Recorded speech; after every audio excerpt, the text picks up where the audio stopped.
గుంటూరు జిల్లా తెనాలిలో ఆర్టీసీ బస్సులో తరలిస్తున్న 39 కిలోల వెండిని పోలీసులు స్వాధీనం చేసుకున్నారు. విశాఖపట్నం వైపు వెడుతున్న బస్సులో బిల్లులు లేకుండా వెండి తరలిస్తుండగా ముగ్గురిని అదుపులోకి తీసుకున్నారు. ఎన్నికల కోడ్ అమల్లో ఉండటం వల్ల ఎన్నికల సంఘం అధికారులకు వెండి సామాన్లు అప్పగించినట్లు పోలీసులు పేర్కొన్నారు. తెనాలి నుంచి విశాఖపట్నం వెళుతున్నటువంటి ఏపీఎస్ఆర్టీసీ బస్సులో మాకు 4 బాక్సులు దొరికే వెండి సామాన్లు అని చెప్పి గుర్తించాం.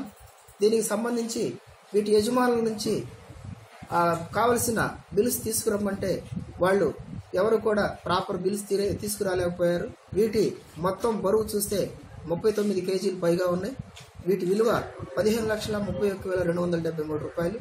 వీటికి సంబంధించినటువంటి బిల్స్ ఎవరు ప్రొడ్యూస్ చేయనందువలన ఎన్నికలకు సంబంధించి ఎఫ్ఎస్టీ టీం, ఫ్లయింగ్ స్క్వాడ్ టీంను పిలిపించి వాళ్ళు మొత్తం ఈ ప్రాపర్టీని సీజ్ చేయడం జరిగింది. ఈ సీజ్ చేసినటువంటి ప్రాపర్టీని తదుపరి చర్య నిమిత్తం ఇన్కమ్ ట్యాక్స్ డిపార్ట్మెంట్ వారికి అప్పగిస్తున్నారు.